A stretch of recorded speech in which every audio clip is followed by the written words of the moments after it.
Čau. Čau! Paldies par labajiem komentāriem par pirmo podkāstu epizodi. Jā. Un arī par konstruktīvajiem komentāriem. Es saņēmu vienu pārmetumu, ka nav saprotams, kas es tāda esmu un ko es šeit daru un kāda man ir saistība ar zirgiem. Tad tev jāpastāsta. Es esmu vienīgais cilvēks un vienīgais latvietis pasaulē, kurš ir iedevis bučiņu un ielādējis lidmašīnā Latvijas olimpisko zirgu valūru 643 vai 634 kilogrami. Iedevis bučiņu, iedevis pastiņu pirms ceļa, samīļojis. Tāda ir mana saistība ar zirgiem. Bet, ja nopietni, tad es esmu Kristapa Neretnieka komandā jau vairāk kā 10 gadus patiesībā. Nu, vismaz. Vismaz 10 gadus. Nu, sanāk vairāk, jā. Un šobrīd palīdzu ar lielo sacensību papīru kārtošanu. Tā, lielās sacensības tās ir olimpiskās spēles, pasaules čempionāts, pasaules kausa fināli. Nu, tas, kas nav standarta CSI mači. Un palīdzu vēl šādās tādās lietās ar partneriem sadarbībās un reizēm uzrakstu par startiem un sarunāju kādu interviju sportistam, tad, kad viņš ir pieejams Latvijas mēdījos. Un tā domājam par to, kā dzīvot labāk mūsu valstī, mūsu sportā bieži vien kopīgi.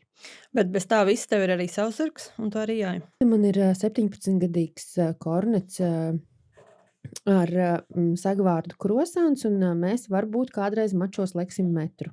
Tas ir labi. Mērķis ir. Tāda ir mana Bet saistība ar augstākais zirgiem. tu esi lekusi 80 centimetrus ar viņu. Ar krosānu? Nē, es esmu kādu metru pārlikusi. Sacensībās. Sacensībās? Nē, mājās, bet tas jau skaitās. Tas tā kā dušā es arī labi dziedu. Nu, ja kaimiņi nesūdzās, tad droši vien. Nu jā, tāda ir mana saistība ar zirgiem. Man gan bija tikai laikam labi komentāri, pārmetumus nesaņēmu. Tā kā par mani zināja laikam cilvēki. Tas būtu normāli īstenībā. Jā. Par ko mēs šodien runāsim? Šodien mums bija viens interesants jautājums par karjeras iespējām zirgu industrijā. Un patiesībā tas ir gan ļoti ilgi atbildāms jautājums, gan ļoti ātri atbildāms jautājums. Tad vēl mēs runāsim par Eiropas čempionātu ar Annu Salmiņu. Sazvanīsimies, kā ir viņas redzējums mainījies pēc starta Eiropas čempionātā. Sazvanīsimies ar Svetlānu Rudmiezi, kura ir ļoti zinoša jātnieka morālās un fiziskās sagatavotības jautājumos. Viņa pati ir trenere un stjuarte. Šobrīd studē doktorantūrā Jā. Sporta pedagoģijas akadēmijā. Izrunāsim par to, kā redzēt un saprast, ka zirgs ir aizrījies. Noteikti. Un tad Diana man nepārtraukti izaicina zvanīt Laurim Reinikam, un es pieļauju, ka beigās mēs piezvanīsim arī Laurim Reinikam. Nu, redzēsim, vai viņš to pacels vai ne. Sākam ar zirgu profesijām. Jā, Ar droši vien. karjeras iespējas. Lielās sadaļas tātad mums ir jāšana. Tu vari būt sportists, karjeras sportists un startēt sacensībās. Tu vari būt berētors. Berētors ir tas jātnieks, kurš strādā lielajiem jātniekiem zirgus mājās. Jo būsim godīgi, ja tu startē 3 līdz 4 nedēļas mēnesī starptautiskās sacensībās, tad tu esi pārlidojumos no vienas sacensību vietas uz otru. Un tos zirgus, kuri nebrauc uz mačiem, tos mājās kāds strādā. Un lielajā sportā tie ir berētori. Un ļoti labs berētors ir ļoti liela vērtība. Tad mums ir treneri, kas ir arī, teiksim, tādā tiešā veidā saistīti ar sportu. Tad, ja mēs ejam vairāk tādā staļļa dzīvē, tad mums ir palīgi, mums ir zirgkopēji, kalēji staļļa izpratnē.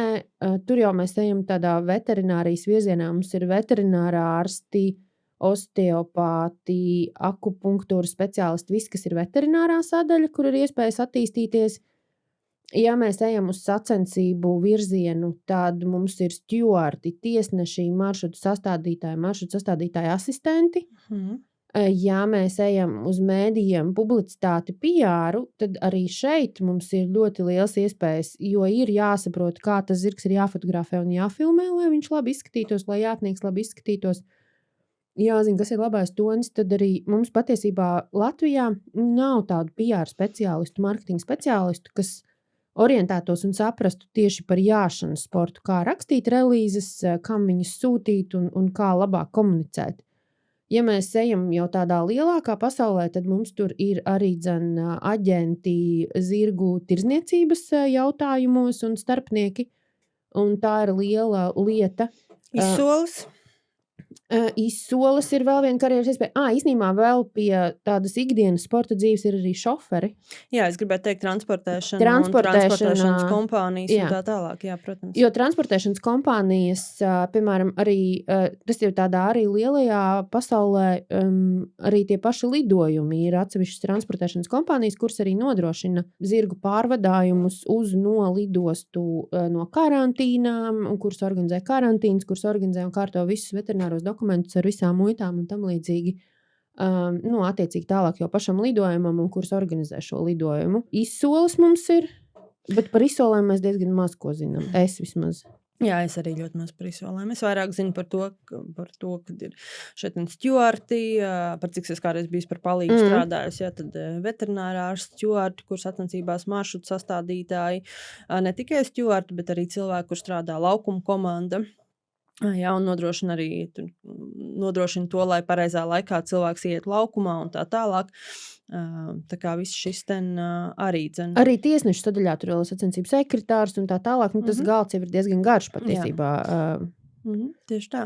Protams, jāsaprot tas, ka jebkura no šīm pozīcijām lielākoties, jebkura prasa savu laiku, ir jāinvestē sevī naudiņa, lai to apgūtu. Par tām zirgu profesijām var googlēt un meklēt, kas tas ir un ko tas nozīmē.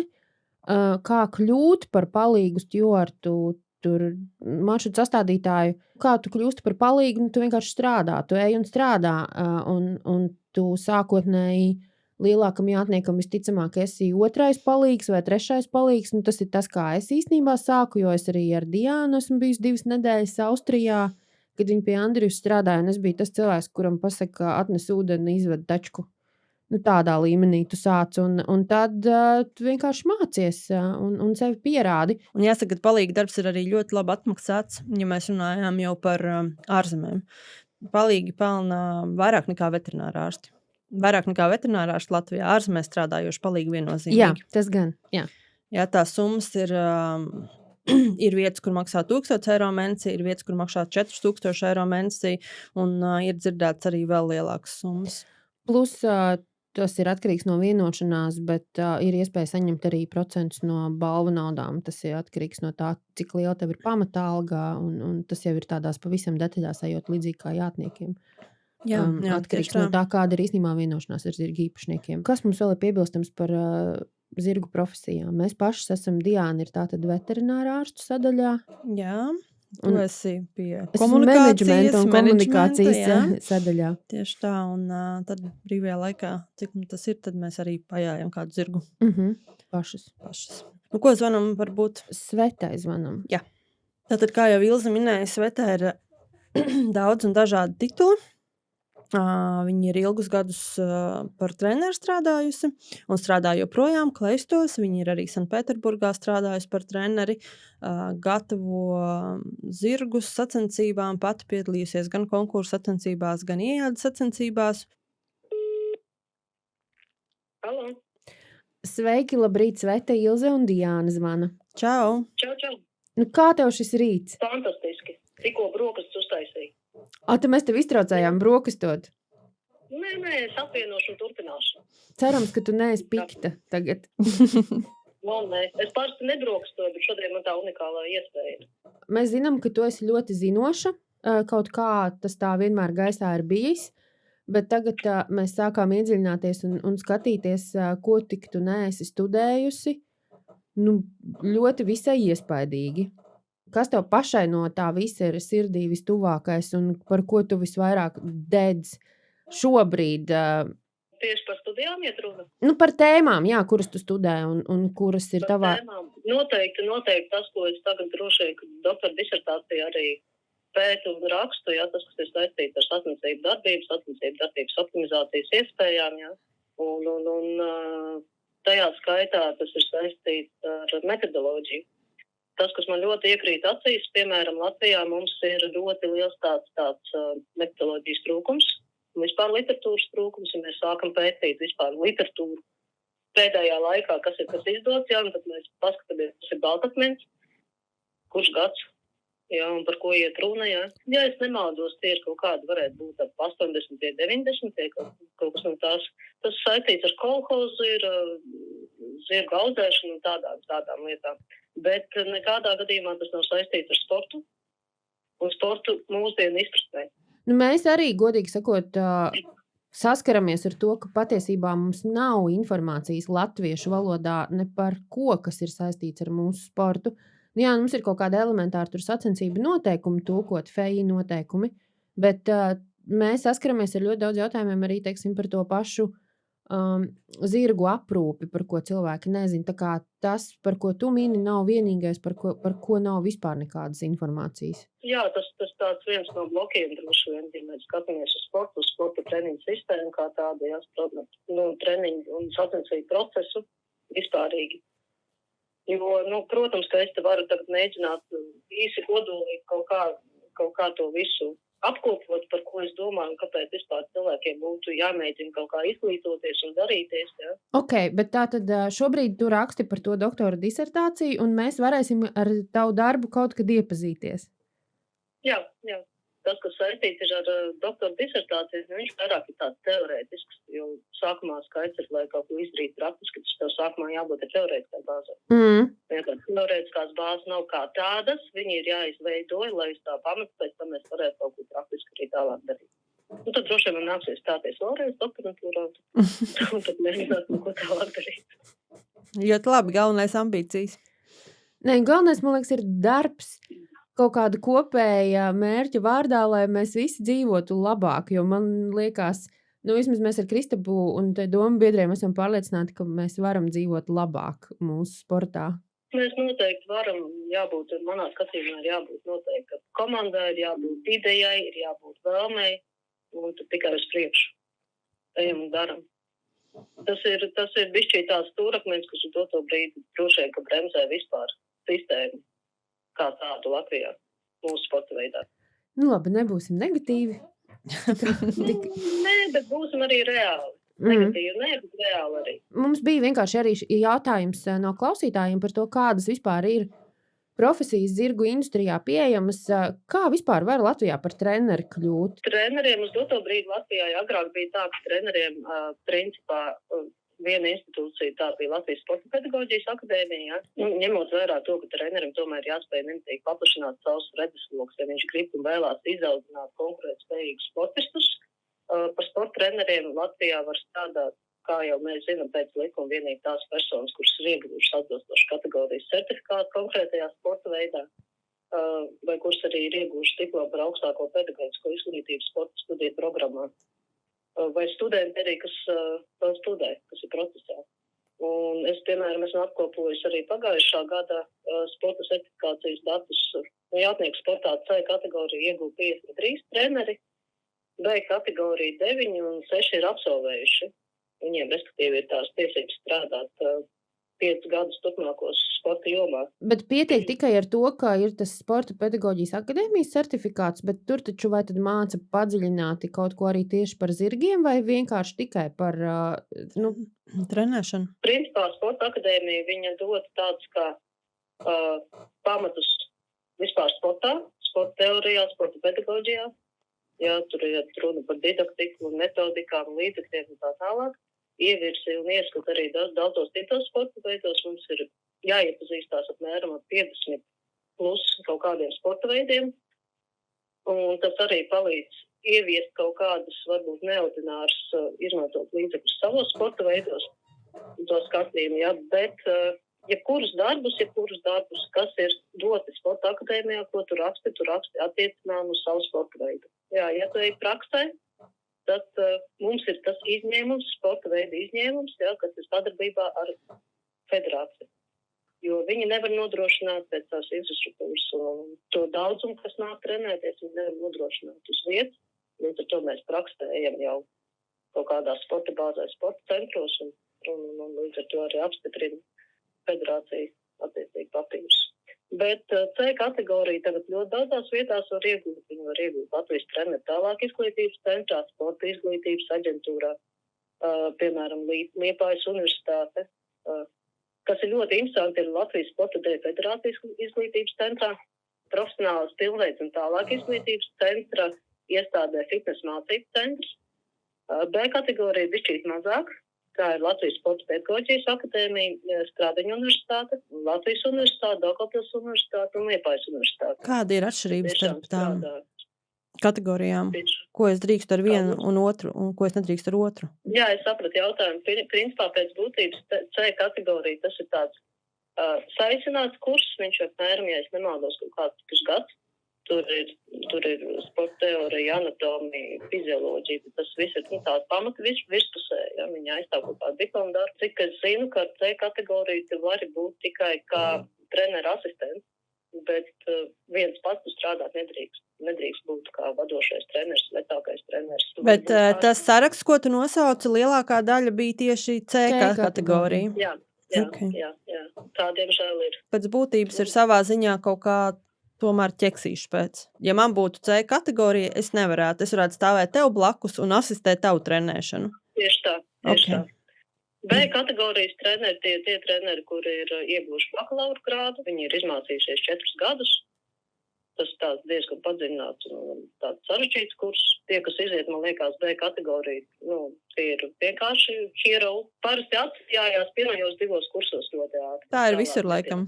Mums ir tā iespēja arī akadēmijā iegūt vairākas tās kvalifikācijas, ja. Tu vari būt sporta veidu vecākais treneris, rekreācijas speciālists, vienlaicīgi ar B kategorijā. Sporta vadītājs, sporta jomā. Ne? Kā var iegūt starptautiskas stjuarta certifikātu? Starptautiskā stjuarta certifikātu ir tā, ka tad, kad es kārtoju, piemēram, tos 10 vai 11 gadus atpakaļ, Jā. tas bija daudz elementārāk. Vajadzēja kaut kādu nelielu pieredzi, kas bija saistīta vispār zināšanas vai līdzdalība kaut kādās sacensībās, vismaz nacionālajās Latvijā, un tad tev bija jāapmeklē starptautiskie kursi, kuri ilga 3 dienas, jāizpilda eksāmenis beigās, un tev ir tiesības strādāt, jā, turpmākos 10 gadus. Tagad tas viss ir nedaudz sarežģītāk. Es kārtoju pagājuši, ka jauna sistēma ir tāda, ka tev sākumā ir jābūt jau kaut kādai iestrādai, darba stāžam. Tajā visā otrs tev ir jākārto sākumā ir online eksāmeni vairākos moduļos. Tev ir jānokārto arī angļu valodas zināšanas, jābūt, man liekas, B2 līmenim kā minimums. Un tad tev ir jāizbrauc arī uz kursiem arī 3 dienas. Un arī jānokārto eksāmenis, un tad tev ir atkārtot, tev atsūta vēl vienu moduli, kas ir tā kā finish modulis, un viņš pēc tā ir tev akcepts, ja, ka tu tur vari darboties tālāk. Tas, protams, viss ir par tavām finansēm. Tad tu neiegūni nekādu finansējumu atbalstu, tas ir viss par tavām naudiņām un par tavs laiks un tā tālāk. Diemžēl viss, kas ir saistīts ar manu izglītību kā tādu, visiem kursiem, semināriem un vispār, tas ir tikai mans laiks, jā. Bet tu reāli brauc un strādā arī ārzemēs kā stjuarts, vai tam tev vienkārši nav laika fiziski? Fiziski tas ir viens, un otrs es nevaru pateikt, ka esmu baigais fans šitam amatam. Kā jau mēs zinām, šis amats nav tas no saldākajiem, un ne visiem viņš ir smags, tiešām smags, tev jābūt no rīta līdz vakaram, jāskatās ir pilnīgi visur, jābūt ir stāvlīs, sacensību laukumā, tev ir jābūt dusmīgi labam policistam, izpalīdzīgam, bet tajā pat laikā skarbam, skarbi izpalīdzīgam, smaidīgam, tas ir tā. Man fiziski kā liekas, ka tu neko nedara, bet tu ļoti piekluši un tā visu. Es nezinu, vai Diana, tev ir vēl kāds jautājums Svetai? Mans rezumē ir tāds, ka ir daudzi cilvēki, vairāk cilvēki, es nevaru pateikt, cik daudz, kuri Latvijā cenšas kaut ko dara, jāšanas sporta labā. Es domāju, kaut kur mums jāsnāk droši vien kopā un jāmēģina visiem kopā kaut kā, nezinu, organizēt kaut kādu semināru, varbūt vairāk lekcijas kaut kādus, jo noteikti arī Svetai būtu ko stāstīt lekcijas, izglītot cilvēkus. Paldies tev, Svetā, šodien. Jā, paldies jums arī panākums 2024. gadā. Paldies. Paldies tev arī. Klau, man liekas, ka mums ir jāzvana tagad Annai Salmiņai. Halo! Čau, Anna, tev Diana un Čau. Ilze zvana. Čau! Jā, čau! Nu, kā tev skola? Neiztraucējām no stundām? Nē, man tiešais starpbrīdis. Lieliski. Lieliski. Jā. Mēs tev zvanam, jo mums interesē, kā iespēja par Eiropas čempionātu, jo tu šogad piedalījies Eiropas čempionātā bērniem, kas, manuprāt, mūsu sportā ir ļoti nozīmīgs un liels sasniegums. Un tad es arī paskatījos, ka tu esi pirmajā vietā junior konkurencē Latvijas labākā jātnieka titulā. Tā kā varbūt vairāk par Eiropas čempionātu. Kādi iespēja? Jā. Ļoti forši. Tur tiešām bija tiešām forši. Liels laukums un daudz dalībnieku, liela konkurence. Man ļoti patika jauni šķēršļi, milzīgs, kā jau teicu, laukums. Un tiešām es bija ļoti arī priecīga, ka es turien aizbraucu. Un ja vispār es turien līdz grūti tiks, manuprāt, kad ne jebkurš katrs cilvēks var turien tikt. Tev bija kvalifikācija, vai kādā ziņā bija grūti uz turieni tikt? Tādā ziņā, kad esmu bērns un tik augstums 30, tādā ziņā, kad 130 centimetri līdz 14 gados. Māsas Latvijā, nav tā. Jā, Latvijā viennozīmīgi tas ir. Es arī redzēju Annu starts, jo biju tur, un man likās ļoti, ļoti pieklājīgs un labs sniegums uz visa fona. Varbūt līdz finālam droši vien, kad drusciņi pietrūka, bet kopējā fona, manuprāt, ļoti solīdi, un es biju ļoti lepna par to, kad Latvija tiek pārstāvēta Eiropas čempionātā. Bet pastāstīja, kāda ir atšķirība varbūt tā lielākā startējot, Audruvī un startējot tur? Ko tas tev prasa vai kāda ir starpība tieši gan maršruti? Jā, protams, Audruvīs tas tā kā mājas, var teikt, Leist, un Audruvīs tā kā mājas. Un tad es Eiropas čempionātā tur jau arī bija uztraukums, bet laukuma paša nebija tāds uztraukums. Arī Eiropas čempionātā bija daudz savādāk maršrutu savas, daudz tās liktās līnijas, arī ļoti skaists šķēršu dizains. Un arī grāvīs bija, kuras nekad nebija lakus, tādās Audruvīs tāds nav. Tā kā bija ļoti interesanti pamēģināt gan jaunas šķērs, gan jaunas trajektorijas, līnijas. Vai un kā tev ir mainījies varbūt redzējums un ko tev šis čempionāts ir devis, varbūt kaut kāds cits skats uz sportu, uz jāšanas sportu vai kaut kā pamainījies, vai tu saproti, ka viss ir pareizi, tas virziens, kurā tu ir pareizs un kāda kopējā iespēja tagad pusgadu pēc čempionāta? Es domāju, ka iespējas ļoti liels, ka esmu ļoti priecīga, ka esmu aizbraukusi uz turieni. Es nezinu, kā lai pasaka. Bet tu katrā ziņā neesi tādā ziņā negatīva, ka mums tas ir par grūtu, mēs to nevaram. Tu izklausies tādu, ka tu nākamgad atkal esi gatava braukt un ka tu vispār esi gatava braukt un startēt Eiropā un cīnīties. Jā, protams, man nākamgad ir liela plāni, tu gribi startēt Eiropā. Un braukt, bet es domāju, vēl kaut kā atkārtot aizbraukt uz Eiropas čempionātu, bet nākamgad, ka nē, tāpēc, ka tik augstu nelekšu vēl gaņā. Un es gribu arī tā stabili nostabilizēties, jo tomēr tur ir nopietni maršruti jālec. Jā, nākamgad tev būtu junior konkurencē jau jālec. Un cik augstu tur lec juniori? 140, 145. Vēl jāpagatavojas, bet es domāju, es aizbraukšu vēl aiznākamgad iespējams. Bet riktīgi forši ir tas, ka tu saki, ka tu brauksi un ka tev ir liela plāna un ka tu plāno startēt Eiropā. Mums vajag tādus jātniekus, kuri grib, lai ir grūti un kuri grib cīnīties. Jā. Es tiešām vēlos, man ļoti patīk pa Eiropu braukāt, arī es gūstu lielu pieredzi. Un arī tie pašā Eiropas čempionātā es sapratu to, ka es varu stabili lekt 30 centimetrus un pat uz augšu mēģināt, ka mēs tādā kā arī to varam. Super.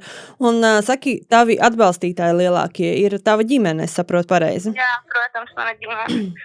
Tātad gan transportēšanā, gan startā, visās izmaksās un visā pārējā, tad principā tas ir tāds ģimenes ieguldījums. Jā, tas ir mana tēta firma, to visu man ir visu izdarījuši priekš manī. Protams, es gribētu arī kaut kāds sponsors un tā, bet mēs to tiecamies. Paldies tavam tētim, jo tādi tēti mums ir mūsu sportā ļoti nepieciešami. Paldies tev, kad pacēli mums, un lai tev izdodās visi tavi mērķi un brauc uz Eiropu, un mēs tev novēlam startēt ne tikai junioru un jauniešu Eiropas čempionātā, bet arī tālākā nākotnē pieaugušo čempionātā un vēl augstākās sacensībās. Lai tev tiešām izdodās sasniegt savus mērķus nākamajā gadā. Tiekamies! Čau! Ļoti, ļoti forši es vispār saemocionalizējos, tāpēc, ka man liekas, ir ļoti viegli tā kā nolaist rokas un, man tur nesnāk, es tur nevinēju, es tur nebraukšu, neko vairāk nedarīšu.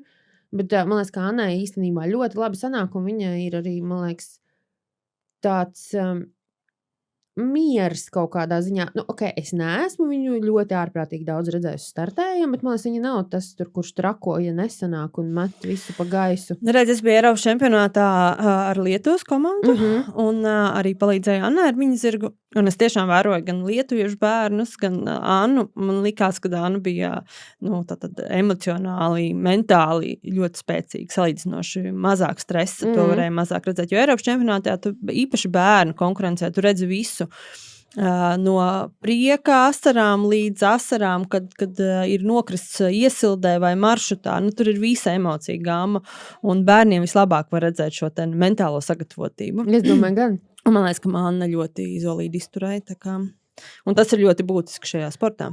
Es vienīgais redzēju video, ko viņa pati bija publicējusi, man liekas, un tiešām arī ļoti maršruti izskatījās ļoti pieklājīgi, ļoti zolīti, tā kā lepnums, kā rekumēteni no Latvijas var lekt Eiropas čempionātā šādi. Jā, super. Lūk, par ko mēs tagad? Mums kaut kas ir jāturpina ar kaut ko nopietnu vai joprojām vēl tādu brīvāku. Bet zvans Annai bija ļoti nopietns. Annai visi zvani īstenībā bija ļoti nopietni. Ja visi divi zvani. Es vienkārši nevaru sagaidīt to vienu zvanu. Ko tad? Vai tu zvanīsi kādam vai nē šodien? Kam man ir jāzvana? Mēs visiem esam piezvanījuši. Vai tev pacels vai nē? Tu domā par Lauru Reiniku? Jā. Halo! Čau, Lauri, kā tev iet? Man iet ļoti labi, paldies. Un tev? Man iet ļoti kolosāli. Tu tagad esi uzvarējis loterijā, un tev ir iespēja piedalīties manā un mans draudzenes Diānas Zirnītes podkastā, kurš tā arī saucās Zirgu podkasts. Un lielākā intriga bija tāda, ka vai tu pacēlis klausuli vai nepacēlis klausuli. Jo prezidentam tu nesot pacēlis klausuli. To visi arī podkāstu klausītāji zina. Un tagad sanāk, ka esam tā kā foršāka par prezidentu tavās acīs. Jā. Viennozīmīgi, jā. Klausies. Prezidents arī ir ļoti labs, un vienkārši man nebija numura, no kā zvanīt. Bet tavs man ir, tas jau daudz ko nozīmē.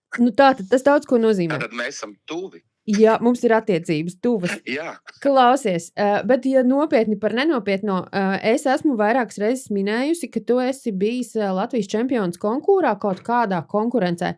Jo man liekas, ka es kaut kur to esmu dzirdējusi, bet man nav ne jausmas, vai tā ir īsti patiesība, vai es izplatu baumas. Kā ir? Tu neizplati baumas, es to esmu pats stāstījis, un ja vēl noteikti paraktos kaut kādos jau tagad digitalizētos preses materiālos no tiem laikiem, tad varētu atrast arī dienas sporta ziņās, laikraksta dienas sporta ziņās vai novada avīzē, kad tagad es tev nepateikšu precīzi, kurš tas bija gads, man liekas, varbūt bija 93. gads, varbūt, vai 94. vai 92. vai tas kaut kad es vēl... Esi drošs, ka tagad mēs meklēsim. Bija Latvijas sacensības jāšanas sportā, un tajā gadā viņas notika TRVT, un man bija, cik gadi man varēja būt, 13 vai 14. Un es piedalījos vieglajā klasē. Vieglā klasē ir konkurā, kad ir šķēršļi līdz metra augstumam. Un es gāju to visu maršrutu un uzvarēju. Un kā tavu zirgu sauca? Manu zirgu sauca vispār, es domāju, tas arī ir liktenīgi. Manu zirgu sauca Greznums.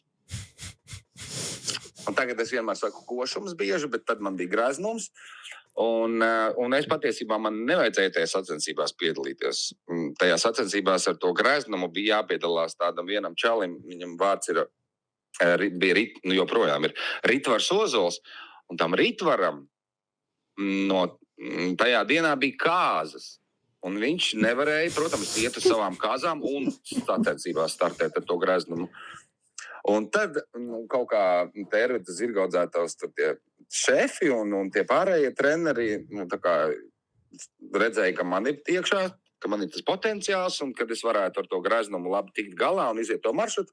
Un viņi nekļūdījās un es piedalījos tajā sacensībās un uzvarēju. Un tad tas Ritvars bija priecīgs, viņam kāzas labi pagāja un es neapkaunoju viņu zirgu un arī sevi nē. Bet tikai es atceros, kad es pabeidzu to maršrutu, un tad tur komentētāji visi tā baigi labi izteicās, un Man vecā māma tur bija arī, un tad es atceros, ka viņa man radīja kaunu, jo viņa, tad, kad beidza to maršrutu, gāja nost, es gribēju kā tāds cēls sportists, tur tos zirgu savu, tad aizrikšot atpakaļ un iet viņu staidzināt pēc tā izietā maršrutu. Viņa man ar kaut kādu cepumu maisiņu un limonādi skrien, ka tagad man vajag cepumiņus paēst. Pareizi. Es saku, nedrīkst tā sportistiem nāk laktē prom, un tiem cepumiem atklāt. Bet tu taču noteikti sastresojies, tev kaut ko tagad saudu gribās. Saku, ne tagad, kad citi redzat pirms cepumiņiem. Kāpēc tu esi izniekojis šo savu potenciālu tagad, Lauri? Nu, tāpēc, ka es jau pašā saknē īstenībā toreiz, ka es uzvarēju, pēc tam jau viss teica, žēl, ka Lauris beidza, viņam bija ķēriens un viņam bija labs kontakts ar zirgiem, un viņam labi sanāca, viņam vajadzēja turpināt.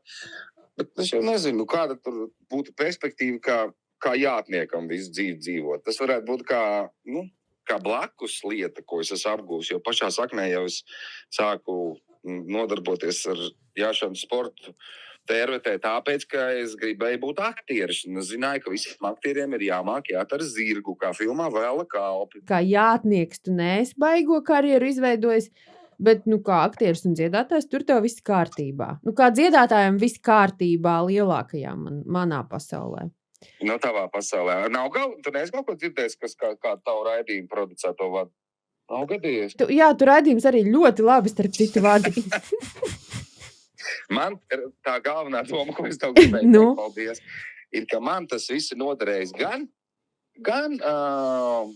strādājot, gan televīzijā, gan arī aktieru lietas darot, gan realitātes šovos piedaloties un arī pat pelnot naudu, jo es pēc tam vēl, tad, kad es pārtraucu, es vienkārši vairs to nevarēju toreiz apvienot, jo es sāku mācīties Jelgavas mūzikas koledžā, bet, kad man bija 18 gadi, tad es vēl vienreiz to atsāku. Un es izturēju konkursu, lai strādātu Amerikā, Ņūdžersī štatā, amerikāņu bērnu nometnē, un es biju viņiem audzinātājs un arī jāšanas sporta instruktors. Kaut gan tas bija tā interesanti, jo mēs jau Latvijā mācījāmies to angļu skolu, bet tad, kad es aizbraucu un ierados nometnē, es ieraudzīju, ka viņi visi tur jāja vesterna stilā, kas ir tā kā pilnīgi citādāk. Tur ar vienu roku abas divas pavadas jātur ir, un viņš atsaucās uz balss komandām. Kā man nedēļas laikā bija jāapgūst vesternijāšanas stils, kas ir ļoti vienkāršs salīdzinājumā. Un pēc tam es arī tad mācīju. Un tad tu arī vari vesterna stilā tagad jāt. Jā, es varu tēlot kovbojus. Tā ir brīva niša Latvijā. Jā, jo es nezinu vienu Latvijā vesterna stila jātnieku. Es arī nezināju līdz tam, kamēr es pats to neiemācījos. Izņemot vienreiz Skuteli, mēs filmējām Jāni ar vesterna sagliem. Es neatceros, kāds bija tas sižets, Aigars Bregžs viņu dublēja, tā ka bija jāliek šo. Un Busulis Inters arī ir manā zirgā ticis uzsēdināts, bet viņš pats gribēja, viņam vajadzēja Arēnas koncertā, reklāmā. Redzi, bet viņam vajadzēja reklāmā, bet es zirgu esmu jāies gan savā pirmajā lielajā šovā, kas man bija Ķīpselā. Arī ir atrodams, es jāiet cauri Ķīpselē, zirga mugurā un dziedāju New York. Es jāiet bez sagliem, videoklipā es skrienu. Man zirgi ir visu kaut kur bijuši un vēl trāpījos. Un bija jādzied sacensībās vienā jāšanas. Atkal tā dziesma New York ar zirgu. Un kad es nokritu no tā zirga, jo man kāja aizķērās aiz kakla. Es gribēju jocīgi nokāpt interesantāk no tā zirga, nevis pa aizmuguru kājām, es pāri pa priekšu. Bet es nebiju aprēķinājis, ka man bija baigi šaurās bikses. Tu gribēji kā elegantāk, bet tev sanāca atmiņā paliekošāk. Atmiņā paliekošāk un tā, ka visiem elpa aizrāvās un tā, ka tas video, kur es dziedu un nokrītu no tā zirga, aizgāja pa visu pasauli. Man pat no Spānijas sūtīja, ka bija Spānijas funnies videos, un man lidoja no vēstniecības darbiniece no Austrālijas uz Ķīnu, un viņai lidmašīnā.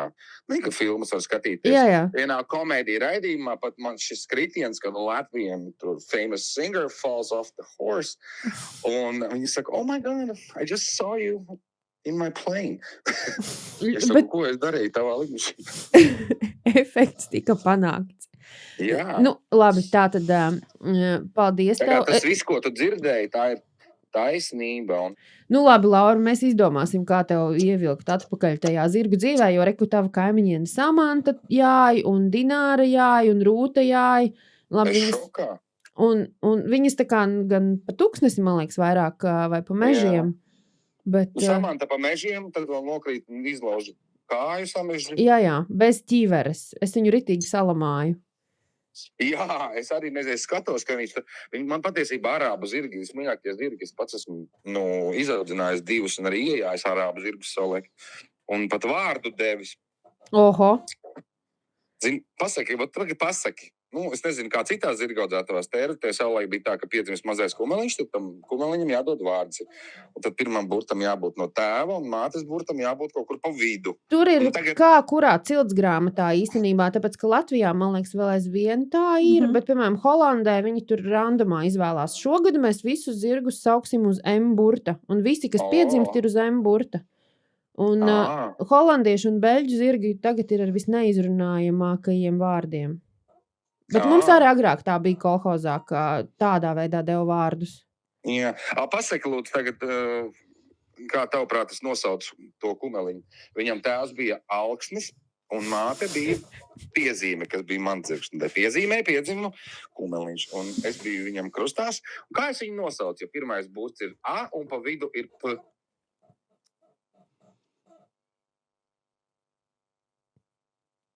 Jūs tagad domājat? Mēs tagad domājam.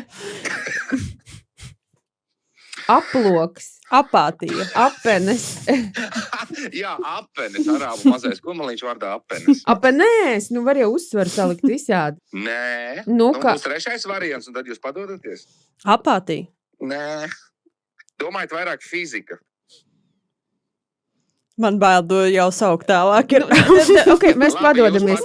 Tēvs bija Alksnis, māte bija Piezīme, un es mazo kumeliņu nosaucu ļoti skaistā vārdā Ampērs. Ampērs, okay. Vispār laba ideja. Ļoti laba ideja. Jā. Malacis, Laurtos. Labi, klausies, man liekas, ka mēs tagad varam beigt šo sarunu un mēs varam sākt schēmot, kā ievilkt tevi atpakaļ tajā mūsdienu zirgu pasaulē, un man jāatcerās pārbaudīt, vai Samanta ir nopirkus ķiveri, jo es viņai vairākus linkus aizsūtīju, kur var iegādāties ķiveres. Jā. Paldies tev, ka tu pacēli un ka es esmu tev tuvāka par prezidentu. Paldies. Tas silda sirdi. Jā, turpiniet būt zirgā. Tu arī turpini būt zirgā. Paldies. Laimīgu jauno gadu. Uzredzēšanos. Laimīgu jauno gadu visiem. Čauņā. Es vairs nezinu, ko teikt vispār. Man nav vārdu un nezinu, vai es vēl varu parunāt par aizrīšanos. Tātad, no veterinārijām tēmām mums bija plānā runāt par aizrīšanos. Precīzi, jā. Man vienu reizi bija gadījums. Tev pašai? Manam zirgam bija gadījums. Es izvedu viņu atsaitēs, un es redzu, ka viņam teks iekals, kas parasti zirgiem netek. Un es nesapratu, kas, ko, kā. Es toreiz zvanīju gan tev, gan Danai, un Dana man pacēla. Man tur nezvanīja noteikti. Varbūt tas vēl nebija veterinārārs, un tu man nezvanīji, jo neuzskatīji par svarīgu man zvanīt noteikti. Varbūt. Es tev parasti zvanu.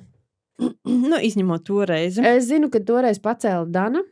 Viņa teica, ka iespējams viņš ir aizrījies, bet tā kā viņam tās iekals paticējas, viņu pasoļoja, bet tam viņam neticēja, es viņam neko nedevu, bet ko darīt un kā vispār pateikt, ka zirgs ir aizrījies? Tātad, kas ir barības kas ir aizrīšanās? Tātad tā ir barības vada nosprostošanās ar kaut kādām barības masām. Siens, salmi, muslis, auzas, mieži, granulas, jebkāda barība. Principā arī burkāni. Ja? Retāk tas, protams, ir ar kaut kādiem svešķermeņiem.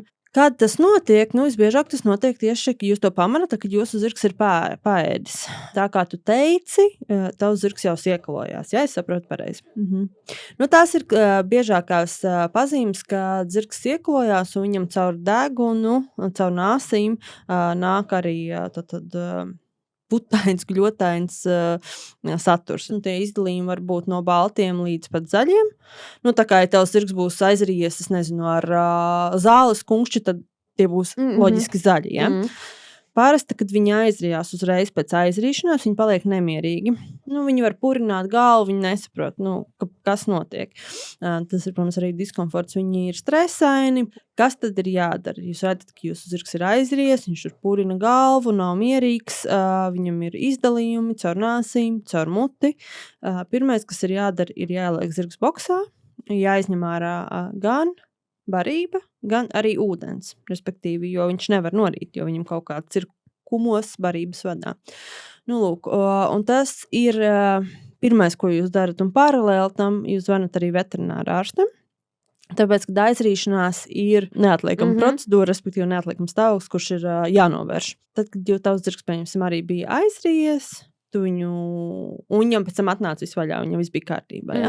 Ir tādi gadījumi arī, kad, ja zirgs ir aizrījies, viņš var, jūs viņu ieliekat boksā, viņš nomierinās, un tā, ka viņš ir nomierinājies, viņš spēj šo kumosu arī norīt. Bet tas neizslēdz to, ka jūs zvanat tomēr veterinārā ārstam, jo jūs nezināt, vai zirgs norīs šo kumosu vai nē. Varbūt arī tā, ka zirgs pierod pie tā, ka viņam ir nosprostojies barības vads, un tad arī viņš paliek mierīgāks, bet viņam joprojām izdalās izdalījumi caur nāsīm un caur mutas ieklojās. Kas būtu vēl jāzina, jo ātrāk pie jums atbrauks veterinārā ārsts vai jūs ātrāk aizbrauksiet uz klīniku, jo mazāk komplikāciju var būt.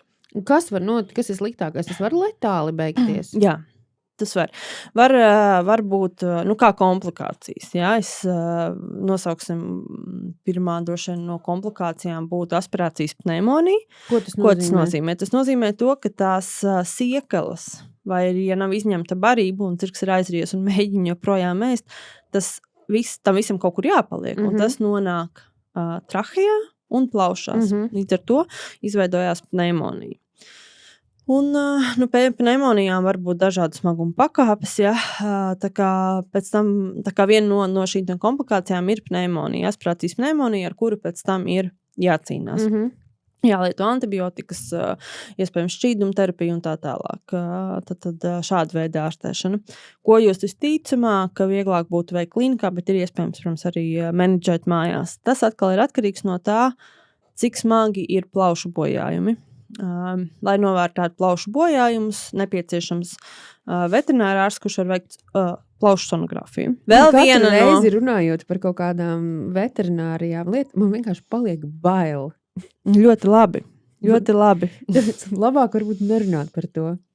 Jā, bet tev jāzina. Nē, tas ir jāzina. Vienkārši, es dzīvoju savu mazo amatiera, super amatiera dzīvīti. Tev viss ir forši. Man viss ir forši. Un tiklīdz tu sāc klausīties kaut kādas šādas lietas, tu sāc domāt, Dievs, kā novērst tos riskus, ko man viņam tagad varbūt granulas nedot, varbūt lucernu nedot, vai ar ko viņam vieglāk aizrīties. Nē, dod viss skaidri. Tas, kas vēl ir no komplikācijām, tad viens ir šī nodrošina, pirmais ir aspirācijas, šī pneimonija, kur var būt. Tāpēc te arī ir būtisks laiks, jo tu ātrāk norēģēsi, pamanīsi, ka tavs zirgs ir aizries un ātrāk viņu vai norganizēsi veterinārārs pie sevis, aizdīs uz klīniku, jo mazāks iespējas komplikācijām. Pēc būtības tas, kas ir līdz 4 stundām, tad varētu būt, ka vēl var iztikt, ka neizveidojās pneimonija plaušās, ja, vai nav kaut kādas komplikācijas, tad mazāks risks ir komplikācijām. Jo ilgāks laiks, attiecīgi, jo lielāks risks uz komplikācijām. Nākamais no riskiem ir atkārtot aizrīšanās, varbūt arī. Tāpēc ir svarīgi zirgu pēc aizrīšanās nebarot nākamo diennakti. Tikai ūdeni, un pat tavā gadījumā, ja tev bija zirgs aizries, tev nevajadzētu dot nākamo diennakti viņam ēdienu. Nabaga zirdziņš. Nekas var iztikt. Tāds smagākais, bet tas jau būs pie tādām ilgām aizrīšanās epizodēm, ir barības vada bojājumi un sliktākā gadījumā arī barības vada plīsums. Bet tas ir tāds jau varbūt mazliet retāk. Un tas atkal ir atkarīgs no tā, cik ilgā laikā jūs sniedzat pirmo palīdzību zirgam. Manuprāt, tas ir arī tāds īsumā par aizrīšanos. Obligāti tiem zirgiem, kur ir aizrījušies, nedēļu pēc tam ir jāmēra temperatūra. Ja būs tātad pneimonija, zirgam paaugstināsies arī temperatūra. Par temperatūras normām mēs jau izrunājām pagājušreiz. Par temperatūras normām mēs zinām. Tātad mums Instagramā aptaujā lielākā daļa no tiem, kas atbildēja, gan atzina, ka vēl nav sanācis neko izdarīt, bet bija arī tādi, kuri teica, ka kaut kas ir izdarīts, kaut kas nav izdarīts. Es godīgi atzīstu, ka es esmu tikai samērījusi temperatūras, un tas bija kaut kur no 37,5 līdz 37,7 kaut kas tam līdzīgs, bet es neesmu vēl atradusi īsto kladi, jo man liekas, ka tām normām vajag atsevišķu kladi, varbūt ne pilnu īstu kladi, tad man tur ir idejas, ka varbūt mums vienkārši vajag samaketēt tādu atsevišķi A5 lapas, kuras, A4 tā kā pārloku kopā, ka tu vari izprintēt un pielikt klāt kā atsevišķu sadaļu, teiksim, plānotājiem A5, un ka tev viņš visu laiku ir blakus, tev nav tā kā tavā cilvēku dzīves plānotājā, bet tev ir atsevišķi tās normas, vakcīnas, bet ka tev viņš visu laiku ir līdzi. Sevišķi, tā kā man, kam ir tur viens vai tādiem jātniekiem, kam tur 1-2 zirgi, kam nav vesela rindā, varbūt, ka tas ir tā kā vieglāk. Es neesmu izdomājis, kāda būtu tā labākā schēma. Bet ja mēs izdomāsim samaketēt tādu atsevišķu ielikni plānotājā, tad mēs droši vien ar to arī padalīsimies. Tad katrs varēs izprintēt un likt savu. Tā ir laba ideja. Kā vēl vienkārši dažas lapas klāt. Un vakcinācijas es izpētīju, ka tur man ir bišķīt iztrūkums kalendārām un jāsāk no jauna tas cikls īstenībā ir. Mēs gan starptautiskās sacensībās nestartējam, bet arī Audruvis manā līmenī ir starptautiskas sacensības. Un tās ir ārpus Latvijas. Vai mēs kaut ko neizrunājām? Man liekas, ka tā lielos vilcienos mēs izrunājām. Es nezinu, varbūt man vēl jāpastāsta, ko tad ārsts atbraucot pie tava zirga ar aizrīšanās darītu. Viena lieta ir tā, ka zirgam noteikti tiks ievadīta sedācija. Ja viņš būs tad nosedēts, un otrs viņam noteikti veterinārā ārsts liek nazogastrālo zondi, citiem vārdiem to trubiņu caur. To esi redzējusi? Manam nabaga krosānam Diāna ir bāzusi to trubu nāsī. Lūk, un tad ar to arī un laižot ūdenī pa drusciņai caur to trubiņu mēģina skalināt tās masas, kuras ir nosprostojušās barības vadā un lēnu garu, tad atbrīvot šo barības vadu no nosprostojuma. Vēl patiesībā ir viens ātrais jautājums.